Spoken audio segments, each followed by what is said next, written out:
شہریار میں آ جاؤں؟ شہریار مجھے بلا لیں۔ شہریار مجھے اجازت دیں۔ شہریار مجھے باہر بلا لیں۔ شہریار میں باہر آ جاؤں؟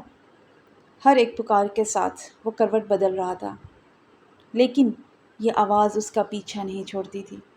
آج سے نہیں بلکہ برسوں سے یہ آواز پل پل اس کا پیچھا کر رہی تھی۔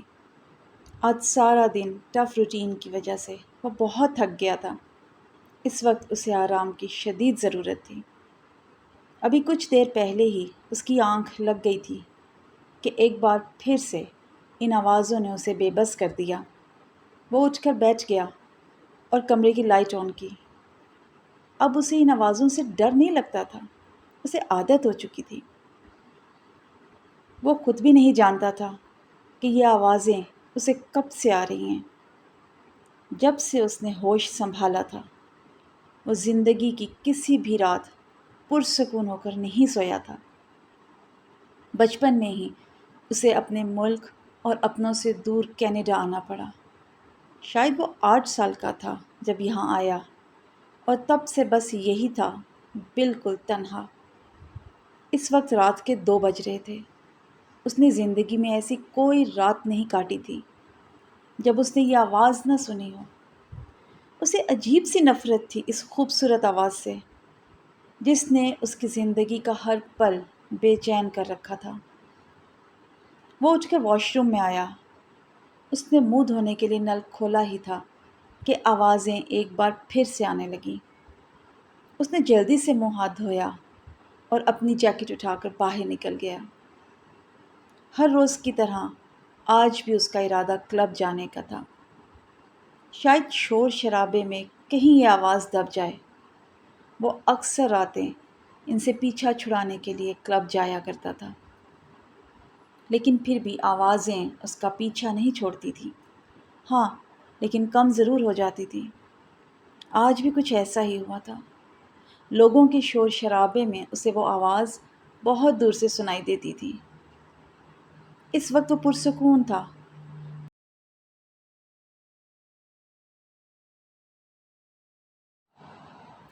بچپن میں یہ آواز اسے کسی بچی کی لگا کرتی تھی، لیکن آہستہ آہستہ کسی کمسن لڑکی سے وہ آواز آج ایک نسوانی آواز بن گئی تھی۔ وہ کون تھی؟ اس کا نام کیسے جانتی تھی؟ اسے کیوں پکارتی تھی؟ اس کے ساتھ اس کا کیا رشتہ تھا؟ وہ اس سے باہر آنے کی اجازت کیوں مانگ رہی تھی؟ وہ کہاں تھی؟ کیا وہ کہیں قید تھی؟ شہریار کچھ نہیں جانتا تھا۔ اسے اگر پتہ تھا تو بس اتنا کہ اس کی ماں نے اس بارے میں اس سے کوئی بھی سوال پوچھنے سے منع کیا ہے، اور اسے اپنی قسم دی ہے کہ وہ کبھی بھی اس بارے میں کسی سے کچھ نہیں پوچھے گا، اور نہ ہی کبھی کسی کو کچھ بتائے گا۔ شہریار نے اس بارے میں کبھی کسی کو کچھ نہیں بتایا تھا۔ وہ کوئی ڈرپوک انسان نہیں تھا، اور نہ ہی اسے آوازوں سے خوف آتا تھا، مگر تجسس ضرور تھا اس کے بارے میں جاننے کا۔ لیکن اس کی ماں نے اسے یہ بتایا تھا، یہ آواز محبت کیے جانے کے قابل نہیں ہے۔ اگر تم نے اس آواز کی طرف دھیان دیا تو تم ہم سے دور چلے جاؤ گے، بہت دور۔ اور وہ دور ہی تو تھا، کتنا دور تھا اپنے ماں باپ سے، اپنے ملک سے۔ نہ جانے کون سے خوف کے تحت اس کے والدین نے اسے خود سے اتنا دور کر رکھا تھا۔ 4 بجے کے بعد وہ آوازیں اسے پکار پکار کر دم توڑ دیتی تھیں، اور آج بھی یہی ہوا تھا۔ 2 گھنٹے کلب میں رہنے کے بعد وہ واپس اپنے گھر آیا تھا۔ اسے آرام کی ضرورت تھی۔ صبح 11 بجے کے قریب اس کی ایک میٹنگ تھی۔ وہ اپنا سارا کام وقت پر ختم کر دیتا تھا، لیکن آج اسے بہت وقت لگ گیا۔ مہمانوں کی وجہ سے سارا کام ختم کرتے کرتے رات 12 بجے سے وقت اوپر کا ہو چکا تھا۔ سارے برتن صاف کر کے اس نے کچن کا دروازہ بند کیا اور سرونٹ کوارٹر کی طرف جانے لگا۔ جب اسے دبی دبی سسکیوں کی آواز سنائی دی، اس نے ہر طرف دھیان دیا، لیکن اسے سمجھ نہیں آ رہا تھا کہ آواز آ کہاں سے رہی ہے۔ لیکن غور سے سننے پر اس نے محسوس کیا کہ آواز اوپر کی طرف سے آ رہی ہے۔ وہ آہستہ آہستہ قدم اٹھاتا اوپر کی طرف جانے لگا۔ یہاں تو کوئی لڑکی نہیں رہتی تھی، تو یہ رو کون رہا ہے؟ اوپر کی طرف جاتے ہوئے آواز تیز ہونے لگی۔ آواز کسی لڑکی کی لگ رہی تھی جو بہت بری طرح سے رو رہی تھی، جیسے کہ بہت خوف زدہ ہو۔ اس نے اپنی رفتار تیز کر لی۔ تیز تیز چلتے اچانک وہ ایک کمرے کے سامنے آ کر رکا جو تالوں اور بیڑیوں سے جکڑا گیا تھا۔ وہ 1.5 مہینے سے اس گھر میں ملازم کے طور پر کام کر رہا تھا۔ اس کمرے کو اس نے کئی بار دیکھا تھا۔ ایک بار اس نے پرانے ملازم سے وجہ پوچھی تو وہ کہنے لگا کہ اپنے کام سے مطلب رکھو، ہر چیز میں ٹانگ نہ اڑاؤ۔ اس دروازے کو دیکھ کر ہی وہ آسیب زدہ لگنے لگا۔ وہ فوراً ہی پلٹ آیا۔ اس کے اندر عجیب سا خوف پیدا ہو چکا تھا۔ اسے یقین تھا کہ اس کمرے میں کچھ تو گڑبڑ ہے۔ وہ جب تک حویلی سے باہر نہ نکل گیا، اسے پیچھے سے رونے کی آوازیں سنائی دیتی رہیں۔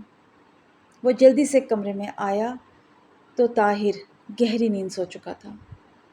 وہ اس کے ساتھ ہی اپنا بستر بچھا کر لیٹ گیا، جبکہ سارا دھیان صرف اور صرف اس آواز پر تھا۔ سنو طاہر یار، رات کو ایک بہت عجیب واقعہ ہوا۔ وہ دراصل میں اس تالوں والے کمرے کے باہر سے نکل رہا تھا کہ وہاں سے مجھے کسی لڑکی کے رونے کی آواز آئی۔ یار میں تو اتنا خوفزدہ ہو گیا تھا کہ انتہا نہیں۔ ابھی بھی سوچتا ہوں تو ہاتھ کانپنے لگتے ہیں، عاقب نے طاہر کو بتایا۔ اچھا، تو تیرا مطلب ہے اس کمرے میں چڑیل ہے؟ طاہر کا انداز صاف مذاق اڑانے والا تھا، جبکہ اس کا انداز دیکھ کر عاقب کو غصہ آ گیا۔ وہ اسے اتنی خاص بات بتا رہا تھا اور یہ تھا اس کا مذاق اڑانے میں مصروف تھا۔ ہاں مجھے یہی لگا کہ اس کمرے میں کوئی چڑیل ہے، اور اگر ایسا نہیں ہوتا نا تو بڑے صاحب اس کمرے کو اتنے تالے کیوں لگا کے رکھتے؟ ارے اس طرح تو کسی جیل کے قیدی کو بیڑیاں نہیں ڈالتے جس طرح اس کھڑے دروازے کو ڈال رکھی ہیں، جیسے دروازہ کہیں بھاگنے والا ہو۔ میں بول رہا ہوں اس کمرے میں کچھ تو ہے۔ طاہر اور عاقب کو یہاں نوکری کرتے ہوئے ابھی مشکل سے 1.5 مہینہ ہی ہوا تھا۔ عاقب نے 1-2 بار پہلے بھی یہاں کچھ محسوس کیا تھا، لیکن نظر انداز کر گیا۔ لیکن کل رات اس نے واضح اس کمرے سے رونے کی آواز سنی تھی، اور اب جب وہ اپنے دوست کو یہ بات بتانے لگا تو اس نے اس کا مذاق بنا دیا۔ مرد بن مرد، کیا ڈرپوک لڑکیوں کی طرح باتیں کر رہا ہے؟ ایسا کچھ بھی نہیں ہوتا، اور نہ ہی ایسا کچھ ہوگا۔ چل جلدی سے کھانا بنا، ابھی بڑی بیوی آتی ہوں گی۔ طاہر نے اسے کام کی طرف لگایا، جبکہ عاقب کا سارا دھیان اس وقت بھی صرف اور صرف اس کمرے کی طرف تھا۔ السلام علیکم بابا جان، کیسے ہیں آپ؟ آج 3 دن کے بعد اس نے بابا جان کو فون کیا تھا۔ آپ کے بابا بالکل ٹھیک ہیں میرے شیر، تم سناؤ کیا چل رہا ہے آج کل بزنس کے علاوہ؟ اکبر تمہاری بہت تعریفیں کرتا ہے، کہہ رہا تھا کہ تمہیں کچھ بھی سکھانے کی ضرورت ہی نہیں پڑی، اتنے کم وقت میں تم نے بزنس کو اتنے اچھے طریقے سے سنبھالا ہے کہ میرا دل چاہتا ہے کہ سب کچھ تمہارے حوالے کر کے اپنے آپ میں اب خود آرام کروں۔ بابا جان نے خوش ہوتے ہوئے اس کی تعریف کی تو وہ بے اختیار مسکرایا۔ ہاں بالکل، کیوں نہیں، لیکن اس سے پہلے اگر آپ ایک بار مجھے پاکستان نہیں شہریار، تم پاکستان نہیں آؤ گے؟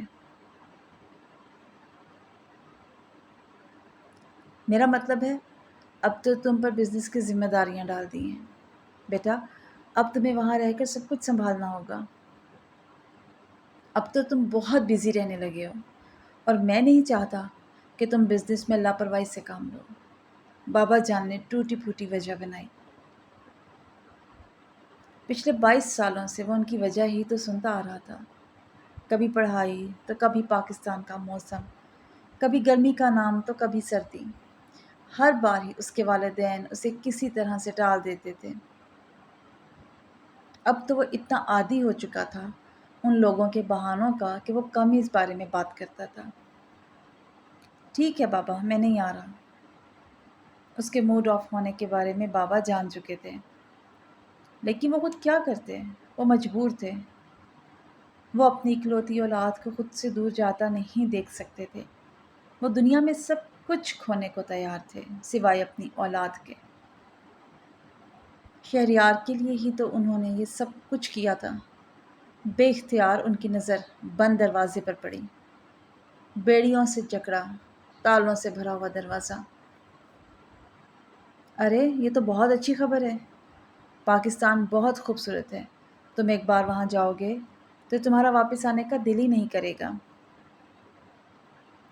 زیان نے اسے ابھی آ کر بتایا تھا کہ وہ پاکستان جا رہا ہے۔ زیان کی بہت امپورٹنٹ میٹنگ تھی جو پاکستان میں فکس کی گئی تھی، جس کی وجہ کل صبح ان کو یہاں سے پاکستان کے لیے نکلنا تھا۔ لیکن وہ پہلی بار پاکستان جا رہا تھا، اسی لیے کافی کنفیوژن ہو رہا تھا اسے بس اپنا کام ختم کر کے واپس آ جانا تھا، لیکن وہاں اسے 3 دن کا اسٹے بھی کرنا تھا۔ وہ 3 دن میں کیا کرے گا، یہی سوچ کے کنفیوز ہو رہا تھا۔ یار میں وہاں کسی کو جانتا ہی نہیں، اوپر سے پہلی بار جا رہا ہوں۔ مینیجر کو کہا بھی تھا کہ ایک ہی دن میں ہماری واپسی ہوگی، کہ اس نے 3 دن کا اسٹے رکھ لیا۔ اب 3 دن میں ہوٹل کی خاک چھانوں گا کیا؟ زیان نے اسے اپنی پریشانی کی وجہ بتائی۔ ارے پاگل، بتا تو رہا ہوں، پاکستان بہت خوبصورت ہے، تو گھومنے جانا۔ پاکستان میں ہر شہر میں کوئی نہ کوئی تاریخی مقامات موجود ہیں، تو وہاں بور نہیں ہوگا۔ اور وہاں پر مجھے گھمانے کے لیے کوئی تو ساتھ ہونا چاہیے۔ میں کیسے جاؤں گا یار کہیں؟ میں تو کسی کو جانتا تک نہیں ہوں۔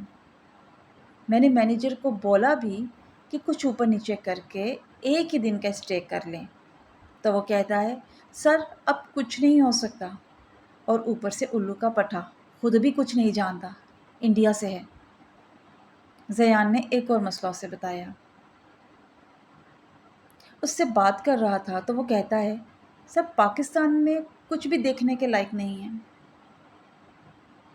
ارے چھوڑنا یار، ہمارے پاکستان کی خوبصورتی سے جلتا ہے سالہ۔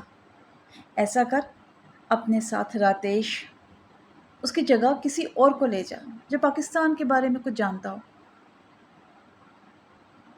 یار تو بھی حد کرتا ہے، یہاں کون جانتا ہوگا پاکستان کے بارے میں؟ یہاں تو پاکستان کا ایک ہی عاشق ہے، اور وہ ہے تو جو خود 20 سال سے پاکستان نہیں گیا۔ زیان نے اپنا مسئلہ بتاتے ہوئے اسے بھی یاد دلایا کہ وہ بھی اب پاکستانی ہرگز نہیں ہے۔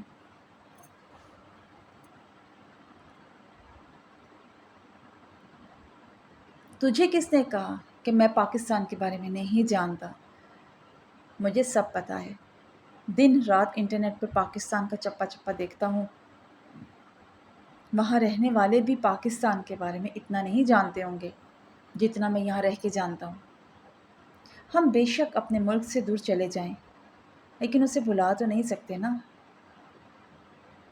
میں دن رات اپنے ملک کی کامیابیاں دیکھ کر فخر محسوس کرتا ہوں۔ ہم پاکستانی چاہے دنیا کے کسی بھی کونے میں کیوں نہ آ جائیں، مگر اس دل سے پاکستان کبھی نہیں نکلتا۔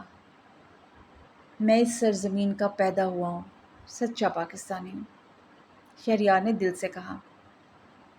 تو پھر ٹھیک ہے، تو میرے ساتھ چل، 3 دن بہت انجوائے کریں گے۔ صرف 1 گھنٹے کی تو میٹنگ ہے، فٹافٹ ختم ہو جائے گی، پھر گھومنے چلیں گے، بہت مزہ آئے گا۔ ویسے بھی تو بالکل فری ہے آج کل، کچھ زیادہ کام بھی نہیں ہے، زیان نے آئیڈیا دیا۔ نہیں یار، میں نہیں آ سکتا۔ اسے اچانک اپنے والدین یاد آ گئے جو اسے کسی قیمت پر پاکستان نہیں آنے دے رہے تھے۔ تو اپنے موم ڈیڈ کی وجہ سے کہہ رہا ہے؟ ڈونٹ وری یار، ان لوگوں کو کچھ بھی پتہ نہیں چلے گا۔ تو اپنا واٹس ایپ نمبر آن رکھنا، وہ لوگ وہاں پر تجھ سے اسی نمبر پہ کانٹیکٹ کر لیں گے۔ باقی ہم لوگوں نے کون سا ان لوگوں کو پتہ چلنے دینا ہے؟ 3 دن کی بات ہے، خوب انجوائے کر کے واپس آ جائیں گے۔ زیان اس کے بارے میں سب کچھ جانتا تھا، سوائے اس کے کہ پاکستان نہ بلانے کی آخر وجہ کیا ہے۔ وہ اپنے ماں باپ سے جھوٹ نہیں بولنا چاہتا تھا، لیکن پاکستان جانا اس کی خواہش تھی۔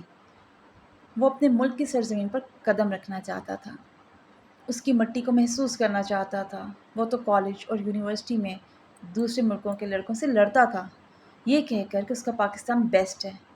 وہ اپنے اس بیسٹ پاکستان میں جانا چاہتا ہے۔ یار مجھے یہ ٹھیک نہیں لگ رہا، شہریار نے اپنا دل مارتے ہوئے کہا۔ صبح 10 بجے کا وقت ہے، صبح 10 بجے سے پہلے میں تیرے گھر آؤں گا، آگے تیری مرضی، راضی ہو تو میں تیری ٹکٹ بک کروا دوں گا۔ زیان اس کی رگ رگ سے واقف تھا، اسی لیے اسے ایک آفر دیتے ہوئے اٹھ کھڑا ہوا۔ حویلی بالکل سنسان پڑی تھی، دن کے اجالے میں بھی یہاں بالکل خاموشی ہوا کرتی تھی۔ یہاں پر شور شرابہ صرف اس وقت ہوتا تھا جب شہریار کا فون آتا تھا، جو سارا دن خاموشی سے ادھر ادھر ٹہلتے رہتے، اپنے بچے کے فون آنے پر خوشی سے چہکتے تھے۔ آسیہ بیگم کسی سے زیادہ بات نہیں کرتی تھی، ان کے چہرے پر ہمیشہ ہی اپنے بیٹے کے دور ہونے کا افسوس نظر آتا تھا، جبکہ راحیل صاحب نے اپنا سب سے بڑا سہارا ہی خود سے دور کر رکھا تھا۔ وہ تو دن رات اپنے ماں باپ سے ملنے کے لیے تڑپتا تھا، نہ جانے کیا وجہ تھی جو اس کا یہاں آنا منع تھا۔ وہ بس اتنا ہی جانتا تھا کہ شہریار کا اس حویلی میں آنا منع ہے۔ آہستہ آہستہ فرش صاف کرتا ہوا وہ اسی کمرے کے قریب آ رکا اور بہت غور سے اس دروازے کو دیکھنے لگا۔ اس وقت اس دروازے سے کسی قسم کی کوئی آواز نہیں آ رہی تھی، بالکل پرسکون سا ماحول تھا۔ وہ بہت غور سے اس دروازے کو دیکھ رہا تھا جب اچانک ہی گھر کا پرانا ملازم اس کے قریب رکا۔ یہاں کیا کر رہے ہو؟ تمہیں منع کیا تھا میں نے اس طرف آنے سے، وہ غصے سے دھاڑتے ہوئے بولا۔ میں صفائی کر رہا تھا، عاقب نے فوراً جواب دیا۔ جاؤ یہاں سے، پرانا ملازم سرد لہجے میں بولا۔ یقیناً وہ کسی نہ کسی راز سے واقف تھا، شاید وہ جانتا تھا کہ اس کے کمرے میں کیا ہے۔ عاقب بنا کچھ بولے وہاں سے نکل گیا۔ وہ کب سے سوچ رہا تھا کہ اسے پاکستان جانا چاہیے یا نہیں۔ 3 ماہ پہلے اس کے والدین اس سے مل کر یہاں سے گئے تھے، ان کے ساتھ رہنے کو اس کا بہت دل کرتا تھا۔ اپنی 26 سالہ زندگی میں بہت کم وقت اس نے اپنے والدین کے ساتھ گزارا تھا۔ اگر وہ پاکستان جاتا بھی تو بھی کبھی اپنے والدین سے نہیں مل پاتا۔ ہاں، لیکن وہ پاکستان جا سکتا تھا اپنے ماں باپ سے چھپ کر، اور زیان نے تو اسے کانٹیکٹ کا بھی راستہ دکھا دیا تھا۔ وہ وائی فائی سے کنیکٹ کر کے اپنا واٹس ایپ نمبر بھی آن رکھ سکتا تھا۔